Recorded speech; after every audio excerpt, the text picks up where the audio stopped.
오늘 우리가 이 자리에서 이렇게 하나님을 아버지라 부르며 예배할 수 있는 이유는 바로 복음 때문입니다.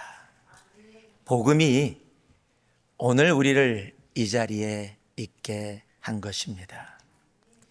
복음이라는 말은 말 그대로 복된 소식, 좋은 소식입니다. 이 복음이 영원히 죽을 수밖에 없던 우리를 영원한 생명으로 나아가게 해주셨습니다. 영원한 지옥에서 영원한 천국으로 옮겨주셨습니다. 여러분, 복음 때문에 감히 피조물된 우리, 죄인 되었던 우리들이 하나님을 감히 아버지라고 부를 수 있는 그런 특권 가운데 우리들이 살아가고 있습니다.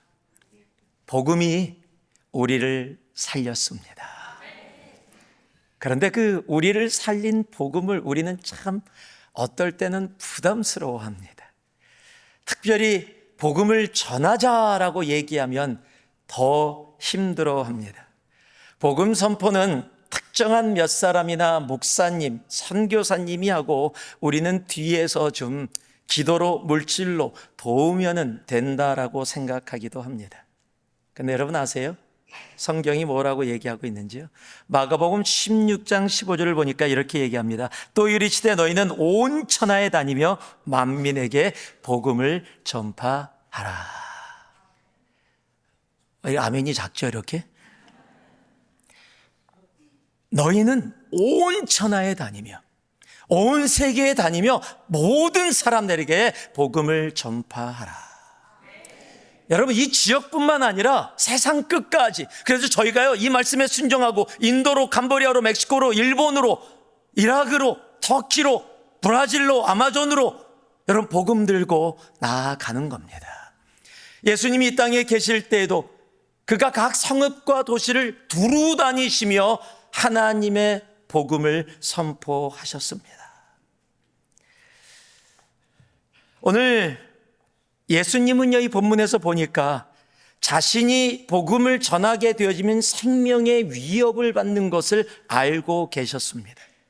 여러분, 그럼에도 불구하고 예루살렘 성전에 가셔서 복음을 나누십니다. 왜냐하면 복음만이 살릴 수 있기 때문입니다. 여러분, 복음만이 영원한 지옥을 영원한 천국으로 바꿀 수 있기 때문입니다. 우리가 살고 있는 이 땅은 미국 전체에서 예수 제일 안 믿는 땅입니다. 오늘 주일이잖아요. 이 주일날 이 지역에서 실리콘밸리라고 불려지는 이 지역에서 교회 가는 인구가 전체 인구의 2% 됩니다. 미국의 바이블 벨트라고 불려지는 남부 쪽, 동부 쪽의 도시는 많이 가는 데는 60에서 70%가 주일날 교회를 어텐드 합니다. 근데 저희는 2% 됩니다. 왜냐하면 이 땅은요, 하나님보다 사람이 더 중요한 땅이거든요. 인본주의거든요. 물질주의거든요. 이기주의거든요. 개인주의, 세속주의가 가득 차 있기 때문입니다. 이러한 땅을 변화시킬 수 있는 것은 정치가 아니에요. 경제가 아닙니다. 어떤 사상적인 것이 아니에요. 이 땅을 변화시킬 수 있는 건 단 하나, 복음뿐입니다. 여러분, 그래서 이 땅 가운데 복음이 선포되어져야 합니다. 그런데 현실은 어떻습니까? 우리가 살고 있는 이 땅, 여러분, 돈이 선포되어지고 사람이 선포되어지고 사상이 선포되어지고 사람들의 이성이 더 선포되어집니다. 여러분, 비트코인이 더 선포되어집니다. 비트코인 갖고 있으면 10년 정도만 더 지나면 10,000불 정도가 아니라 60,000불, 70,000불, 80,000불 된다고 굉장히 많은 사람들이, 제가 이걸 여러분들에게 알려드리는 건가요? 만나면 얘기하면 돈 얘기밖에 없어요. 여러분, 이 땅은 대박 나는 거, 성공하는 거, 돈 얘기가 선포되어지지 복음이 선포되기가 참 힘든 땅입니다. 그러나 분명히 알아야 합니다. 이 땅의 소망은 돈이 아닙니다. 이 땅의 소망은 정치와 경제가 아닙니다. 이 땅의 소망은 복음입니다. 우리가 받는 모든 땅이 우리로 하여금 복음을 들을 수 있는 그런 은혜가 있기를 주님의 이름으로 선포합니다. 그런데 복음을 그렇게 나누자고 하면요, 많은 이들이 이렇게 반응합니다. 제가 준비가 안 돼 있어요. 제가 말을 잘 못합니다. 제가 성격적으로 좀 내성적입니다. 제가 교회 다닌 지 얼마 되지 않아서 성경 지식이 굉장히 낮습니다. 교회 다닌 지 오래되었어도 제가 성경 지식이 좀 낮아서 복음 전하는데 조금 힘들고 어렵습니다. 여러분, 지금 이야기하는 복음 선포가 힘들고 어렵다라고 이야기하는 모든 것이 내 중심이에요. 내가 하지 못한다, 내가 능력이 안 된다, 내가 지식이 부족하다. 그런데 여러분, 오늘 말씀 우리들에게 분명하게 이야기합니다. 14절에서 16절 말씀인데요, 이미 명절의 중간이 되어 예수께서 성전에 올라가사 가르치시니 유대인들이 놀랍게 여겨 이르되 이 사람은 배우지 아니하였거늘 어떻게 그를 아느냐 하니 예수께서 대답하여 이르시되 내 교훈은 내 것이 아니요 나를 보내신 이의 것이니라. 자, 한번 따라해 주시기 바랍니다. 복음은 지식이 아니라 성령의 능력으로 선포됩니다. 여러분, 복음은요, 내가 얼마나 많이 알고 있느냐가 아니라는 거예요. 내가 얼마나 할 수 있느냐가 아니라는 거예요. 복음은 내가 얼마나 가지고 있느냐가 아니라 성령의 능력으로 선포되어집니다. 여러분, 성경을 배워서 성경의 지식을 쌓는 일은 정말 좋은 일입니다. 그런데 문제는요, 성경의 지식이 지식으로만 남게 되어질 때 문제가 생깁니다. 여러분, 바리새인들이 성경의 지식이 없어서 바리새인이 된 것이 아닙니다. 바리새인들은 오히려 성경의 지식이 너무 차고 넘쳤는데 그 성경의 지식을 가지고 다른 이들을 판단하고 정죄하는 데 성경의 지식을 사용했습니다.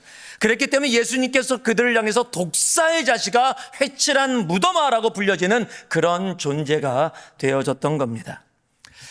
저희 교회에 오시면 처음에 페이도라는 시간을 저랑 함께 갖게 되어집니다. 보통 교회에서 하는 새가족반이겠죠.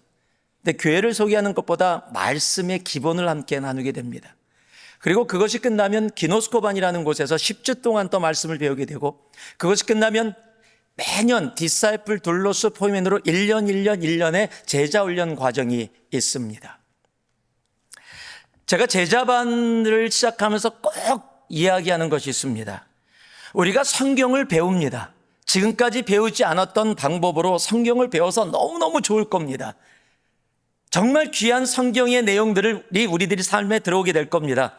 그런데 성경을 배우는 거지만 성경 공부가 목적이 아니라 이 시간들을 통해서 예수 그리스도의 제자로 변화받는 것, 그것이 제자반의 목적입니다 라고 이야기를 해요. D.L. 무디도 같은 이야기를 했습니다. 하나님이 우리에게 성경을 주신 것은 지식을 늘리기 위함이 아니라 우리의 삶을 변화시키기 위해서다. 우리가 분명히 알아야 합니다. 여러분, 성경을 내가 공부하고 있는데 그 성경을 공부하고 있는데 그 말씀이 을 통해서 내가 변화되어지지 못하고 있다면 여러분, 성경의 그 지식들이, 내 안에 쌓여지고 있는 지식들이 나를 바리새화하고 있는 겁니다. 그러면 변화되는 게 아니라 변질되어집니다. 그러면 이렇게 생각할 수 있을 것 같아요. 그래서 제가 성경 공부 안 합니다. 변질될까 봐요. 아니요. 여러분, 성경 공부 하는 게 나쁜 게 아니에요. 성경 말씀을 통해서 그 말씀이 살아서 운동력이 있어서 내 안에서 골수를 쪼개기까지 하는 그 살아있는 말씀이 나의 삶의 말씀이 되어지면 내가 변화를 받게 돼 있어요. 그래서 예수 그리스도의 제자로 나아가게 되는데 그 말씀을 지식으로만 쌓아놓게 되어지면 그것이 나를 바리새화하게 되어진다는 겁니다. 여러분, 교회를 오래 다니고 성경 공부를 많이 해서 성경 지식이 많아야만 복음을 선포할 수 있는 게 아니라는 겁니다. 오늘 말씀을 보니까요, 예수님이 성전에서 말씀을 전하시는데 사람들이 놀랍니다. 그가 전하는 말씀 때문에 놀라는 것이 아니라 그를 안 배운 무식한 사람이라고 생각했는데 어떻게 이렇게 이런 걸 알고 있지라고 생각해서 놀랍니다. 즉 비본질 때문에 본질을 생각하지 않고 놀라는 겁니다. 그랬더니 주님께서 그들에게 얘기하십니다. 예수님이 나는 복음은 자기에게 있는 것이 아니라 하나님께로부터 온 것이다 라고 이야기합니다. 우리는 복음을 나눌 때 내가 많은 것을 알고 있으면 더 능력 있게 나눌 수 있을 거라 생각합니다. 그럴 수 있습니다. 그러나 꼭 그렇지만은 않습니다. 내가 가지고 있는 지식 이전에, 내가 가지고 있는 내용 이전에 내 안에 역사하는 성령님이 계셔야 여러분 우리는 복음을 나눌 수 있게 되어지는 겁니다. 복음 선포는 성경적 지식 이전에 성령 하나님이 주시는 능력을 통해서 이루어지기 때문입니다.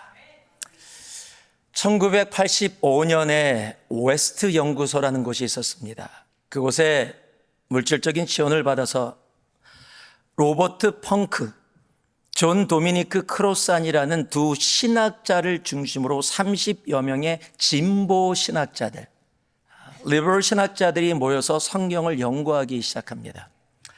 이들을 우리가 알고 있는 지저스 세미나, 예수 세미나라고 불려지던 그룹입니다. 당시에는 성서 비평학이 인기가 있었습니다. 그래서 성서를 비평적으로 바라봐서 이것이 정말 예수 그리스도가 하신 말씀이냐 아니냐를 판단하고 따지고 확인하는 그런 시간들이 진보 신학자들 사이에서 강하게 있었습니다. 그들이 정말 신약의 내용들이 예수님이 하신 말씀인가를 같이 모여서 30여 명이 연구를 하기 시작한 겁니다.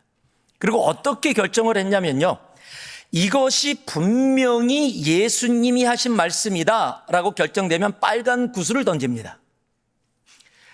아니다, 생각만 담고 있다, 예수 그리스도의 생각이 담겨져 있다라고 하면 검은색 구슬을 던집니다. 절대 아니다, 이건 예수님이 하신 말씀이 아니다는 회색 구슬입니다.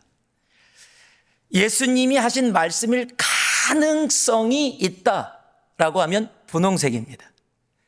그래갖고서 모여갖고 30명이 한 문장 한 문장에 지금 구슬을 던지는 겁니다. 빨간색, 검은색, 회색, 분홍색을 던졌는데요, 수많은 성경의 부분이 전부 다 어떻게 결정이 됐냐면 아니다, 확실치 않다. 이런 이유로 예수님이 직접 말씀하신 것을 볼 수 없다로 결정됩니다. 예수님이 분명하게 하신 말씀이다라는 빨간색 구슬은 1.6% 뿐이었습니다. 여러분, 심지어는 우리가 알고 있는 주기도문, 주님께서 가르쳐 주신 기도, 그 내용은 예수님이 직접 하신 말씀을 골랐는데 그것이 아버지, 이게 다예요. 하늘에 계신 우리 아버지, 그래서 앞에 하늘에 계신도 아니고 아버지만 예수님이 직접 얘기하셨고 나머지는 전부 다 제자들이 그냥 이렇거저 들은 거 짜집기해서 만든 거다라고 발표를 합니다. 지금 우리가 나누고 있는 요한복음, 여러분 요한복음 읽으면 빨간색이 많죠.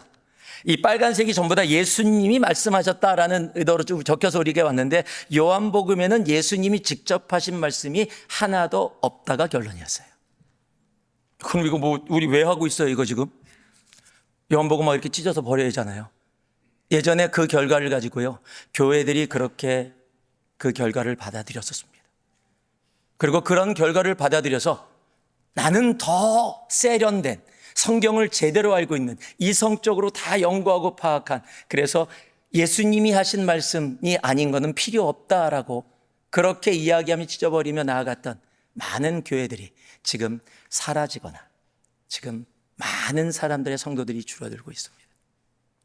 그중에 대표적인 교단이 우리가 잘 알고 있는 PCUSA입니다. 2009년도에 계속 줄면서 200만 명 정도가 성도다라고 얘기했는데 바로 올해 2024년에 조사를 했는데 100만 명이 됐습니다. 반이 사라져버렸습니다. 그리고 계속 줄고 있습니다. 여러분, 아무리 똑똑해도 소용없습니다. 하나님의 복음은 내가 알고 있는 지식, 내가 알고 있는 이성으로 나타나는 게 아닙니다.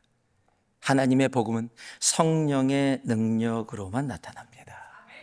여러분, 그래서 성경이 성령의 충만함을 받으라라고 이야기하는 거예요. 우리는 성령의 충만함을 받으면 예언하고 병 고치고 치유받고 뭐 이런 거 생각합니다. 여러분, 성령의 충만함이 그런 일들이 분명히 이루어질 수 있습니다. 그런데 여러분 아세요? 주님께서 성령을 이야기하시면서 성령을 우리에게 허락하시는 확실한 첫 번째 이유, 목적을 분명하게 말씀하고 있다는 사실이에요. 그것이 우리가 잘 알고 있는 사도행전 1장 8절입니다.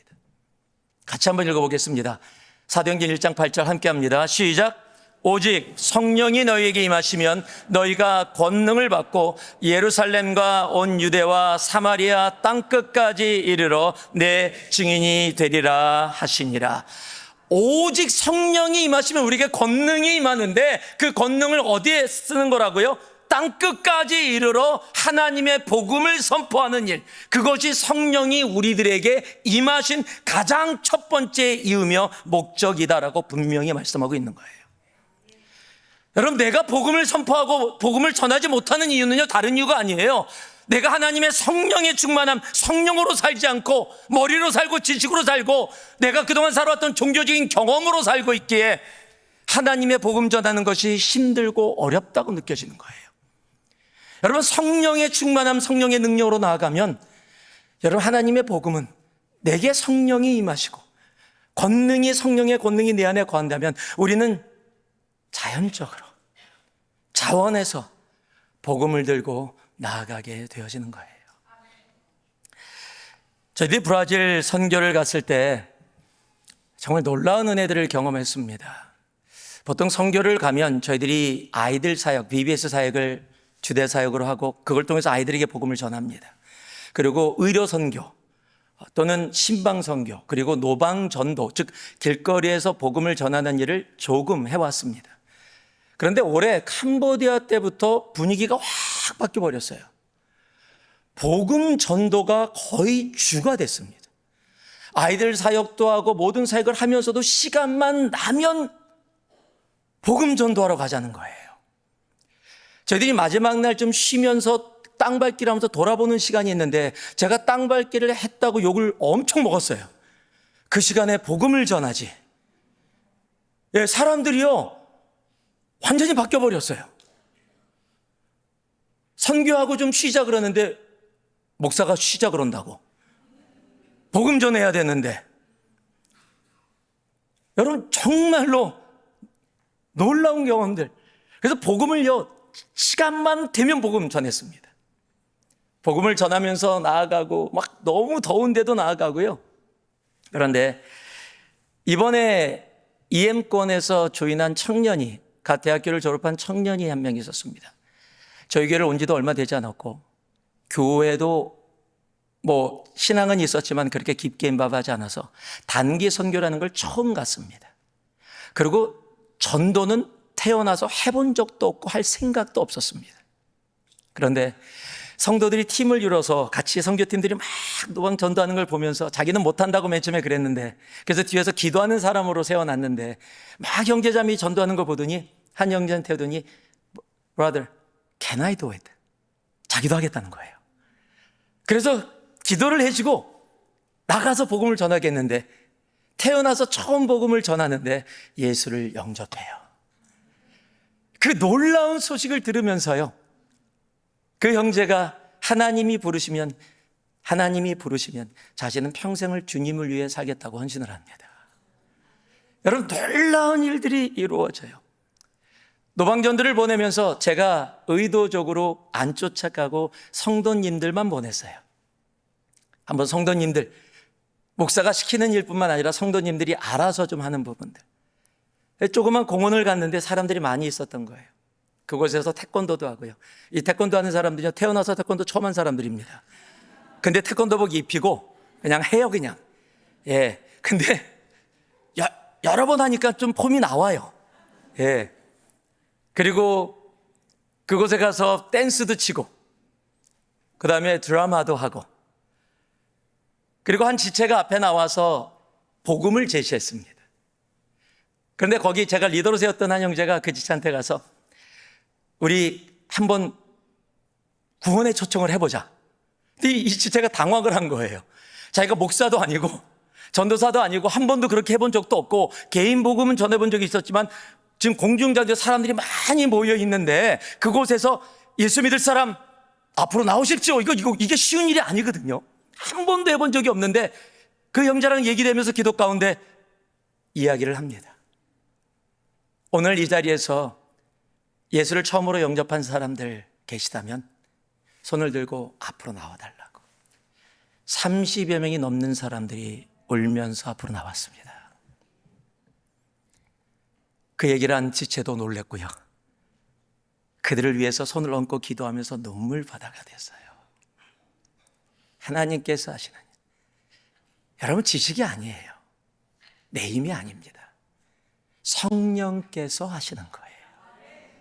여러분, 복음 선포는 내가 복음 선포를 두려워하고 못하는 이유는 다른 것이 아니에요. 내가 성령님과 함께 생활하지 아니하고 내가 내 힘으로, 내 지식으로, 내 경험으로, 내 교회 생활로 살아가고 있기 때문이에요.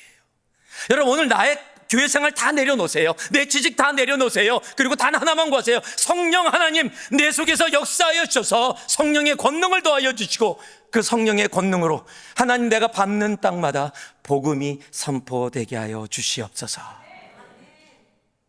여러분, 복음의 선포는 지식이 아닙니다. 내 힘이 아닙니다. 성령의 능력입니다. 성령의 능력으로 우리가 밟는 모든 땅이 복음이 선포되어지는 놀라운 은혜가, 그래서 이 캘리포니아가 정말 홀리포니아가 되어지는 그 역사를 보기를 소망합니다. 지식이 아닙니다. 내 힘이 아닙니다. 성령의 능력입니다. 한 말씀 더 읽습니다. 우리 17절 말씀 같이 함께 읽겠습니다. 함께 읽습니다. 사람이 하나님의 뜻을 행하려 하면 이 교훈이 하나님께로부터 왔는지 내가 스스로 말함인지 알리라. 우리가 기억해야 할 것이 있습니다. 한번 따라해 주시기 바랍니다. 복음은 이해가 아니라 우리의 순종을 통해 선포됩니다. 지금 우리가 함께 읽은 이 말씀은요, 유대인들이 예수님의 말씀을 그대로 받아들이지 못하고 머리로 판단하고 의심하고 있을 때 주님께서 그들에게 해주신 말씀이에요.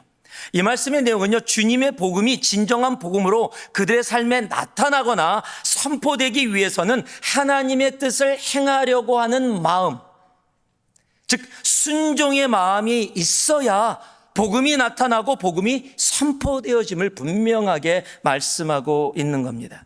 우리는 복음 선포를 하면요, 내가 말을 잘하거나 그래서 내가 다른 사람을 잘 이해시킬 수 있으면 복음 선포를 더 잘할 수 있을 거라고 생각을 합니다. 그러나 복음 선포는 그렇지 않습니다. 복음 선포는요, 하나님의 뜻을 행하려고 하는 마음, 단순한 지적 호기심이 아니라 순종의 의지가 있을 때 우리의 말과 삶을 통해 선포되어지고 또 받아들여지는 것이라는 사실입니다. 제가 단기 선교를 처음 간 게 1987년도입니다. 일본으로 단기 선교를 처음 갔습니다. 그곳에 갔더니 이미 미국에서 온 한 20명, 30명의 선교단체 사람들이 와 있었습니다. 같은 교회에서 교절하게 되어졌는데 그들은 저희들보다 한 달 먼저 왔습니다. 한 달 먼저 와서 시부야, 신주쿠, 긴자 이런 지역을 다니면서 바리 월십도 하고 복음을 전했는데 한 달 동안 한 명도 예수를 영접하지 못했어요. 저희가 와서 노방전도 나간다 그러니까 그 팀들이 와서 그래요. 우리가 한 달 동안 했다. 근데 한 명도 일본은 그런 방법으로 안 되더라. 그러니까 굳이 나가서 시간 낭비하지 말고 다른 방법으로 한번 해보자. 그렇게 얘기를 하더라고요. 그렇죠. 한 달 동안 노방전도를 했는데 한 영혼도 구원 못했으니까요. 근데 하나님이 우리들에게 마음을 주시는데요, 노방전도의 마음을 계속 강하게 주시는 거예요. 그래서 무슨 말인지 알았다. 그래도 우리는 또 마음 주시니까 나갔다 오겠다. 그리고 시부야 거리를 나갔습니다. 가서 바리 월십을 합니다. Oh, magnify the Lord, for He is worthy to. 그때는 잘했어요, 제가. 예. 예, 그렇게 막 하는데 한 여자분이, 젊은 여자분이 계신데 그 여자분이 일본은 이 티슈를 뒤에 자기 회사나 뭐 물건을 넣고서 티슈를 나눠주면서 선전하는, 그래서 그거 받아가면 이 티슈를 사용할 수 있으니까 사람들이 받아가거든요. 그걸 나눠주는 사람이에요.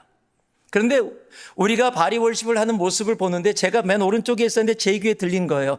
스바라시, 그런 거예요. 아름답다라는 말이에요. 그 얘기를 딱 듣는 순간 갑자기 나도 모르는 사이에 제 걸음이 그쪽으로 옮겨갔어요. 그리고 나서 사형리를 가지고, 팀들이 바리월십을 하는 동안 사형리를 가지고 제가 배운 대로, CCC의 사형리가 4개의 영리를 가지고 이렇게 소개하는 건데, 제가 아는 일본 말은 그때 단 2마디였습니다. 도조 고레오 연대 구다사이. Please read this. 예요. 이거 읽어주세요. 그리고 다 그러면요, 신기하게 하이, 그리고 막 읽어요. 자기가. 난 일본말로 하니까 내용은 알지만 무슨 말인지 하나도 몰라요. 그러고 나더니요, 제가 그러면 또 질문하는 게, 와까리마스까? 이해하십니까? 하이, 그러더라고요. 그러면 도조 고레오 연대구다사 2영리, 와까리마스까? 하이 3영리, 와까리마스까? 4영리 다 했어요. 이제 예수 영접만 시키면 돼요. 그 과정을 하고 있는데 같이 있었던 선교사님이 그것을 보셨어요. 그리고 오셨어요. 어떤 상황이냐고, 지금 4영리까지 다 했다고, 이제 영접만 하면 된다고. 그랬더니 일본말을 하는 선교사님이시니까, 그래서 그 여자분하고 얘기하더니 그 여자분이 그 선교사님과 함께 눈물을 흘리면서 예수를 영접해요. 정말 놀라요. 몇 명이 그 선교단체에서, 미국에서 온 선교단체에서 쫓아왔었는데 그걸 보고 놀랍니다. 한 달 동안 복음을 전했는데 한 명도 구원 못 시켰는데, 미국에서 코리안 아메리칸들이 오더니 첫 번째부터 그 사람뿐만 아니라 몇몇 사람들이 예수를 영접하는 일들이 이루어지는 거예요. 여러분, 하나님이 주신 마음, 그들이 잘못됐다는 것이 아니라 하나님이 주신 마음에 순종하고 나아갔더니, 여러분, 우리는 일본말 하나도 모르는데 예수를 영접합니다. 브라질에서도요, 동일한 일들이 있었어요. 한 형제가 한어권이라서 영어를 잘 못합니다. 브라질 친구가 통역을 하러 같이 붙었는데 브라질 친구도 영어를 잘 못합니다. 잘하는 거는 한국 사람은 한국말, 브라질 사람은 브라질말.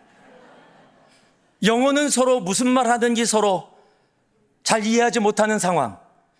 그런데 막 영어로 안 되는 영어로 얘기하면 그 브라질 친구가 막 자기가 알아듣고 또 포르투기스도 막 하는데 이게 무슨 말을 하고 있는지 우리는 전혀 알 수가 없어요. 그런데 예수를 영접해요.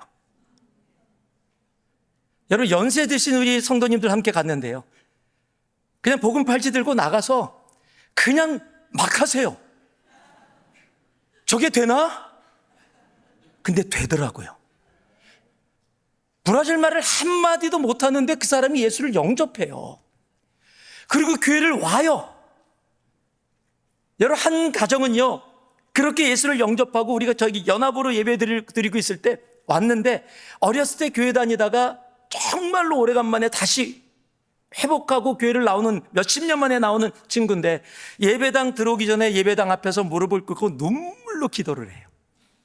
그리고 눈물 가운데 들어와요. 그 모습을 본 형제 자매들이요, 같이 울면서 너무 감격해서요. 브라질 말을 한마디도 못하는데 복음 들고 순종했더니 하나님이 하십니다.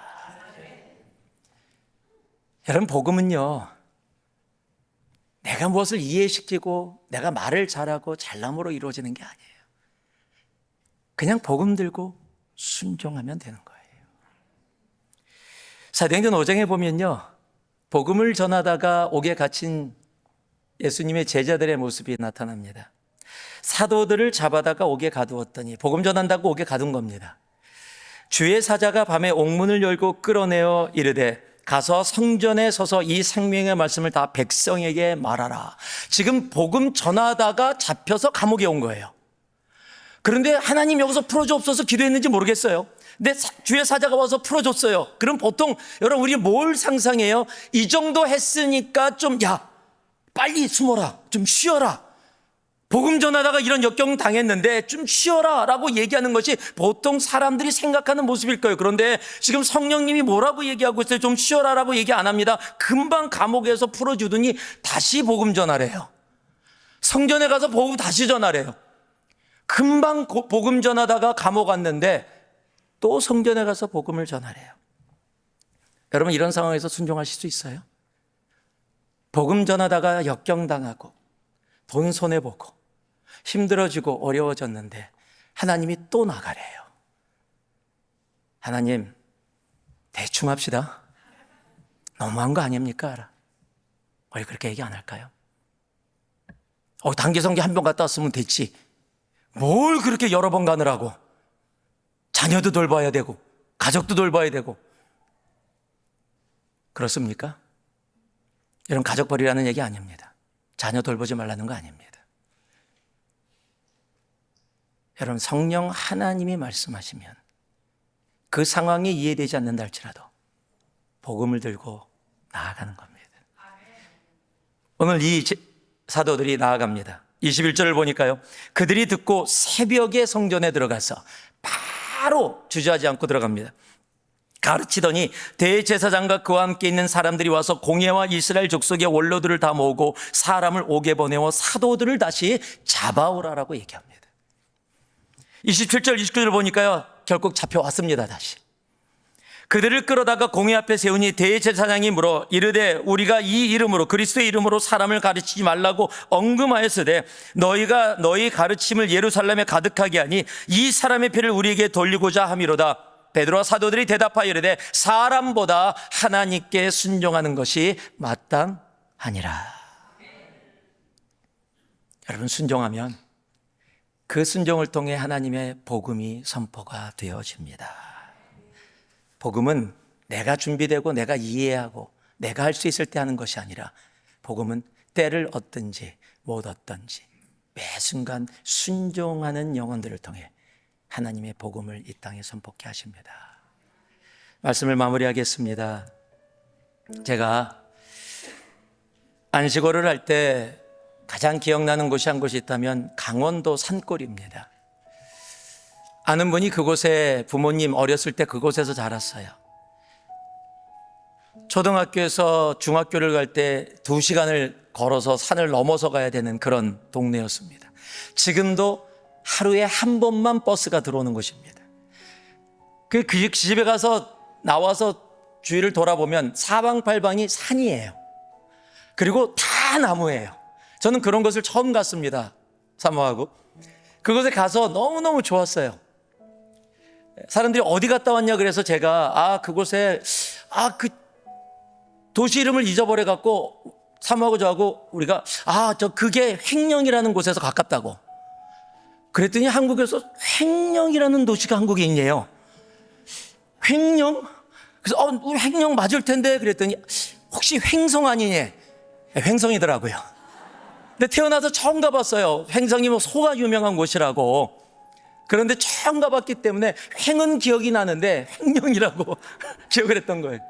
거기서 차로 2시간 정도가 들어가는 곳이 신내리라는 곳이에요. 그곳에 갔는데 그곳에 다 친척이에요. 마을 사람들이 다 친척입니다.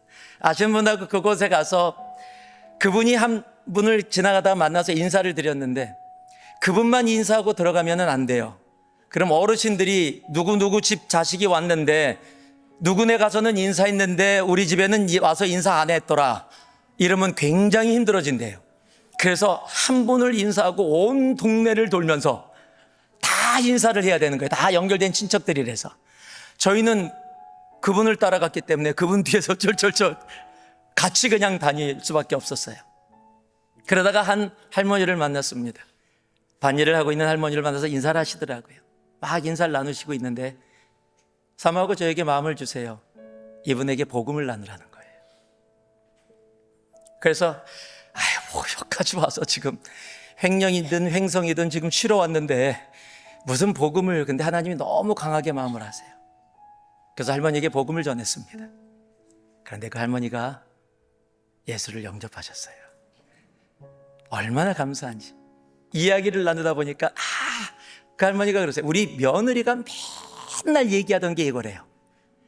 며느리가 오랫동안 어머니를 위해서 기도해 왔어요. 하나님이요, 그 며느리의 기도를 들으시고 전혀 그분을 알지 못하는 사람을 미국에서 데려다가 그 신대리 산골에다가 보내서 그 어머니를 복음으로 나오게 하셨다는 사실이에요. 여러분, 얼마나 놀라워요.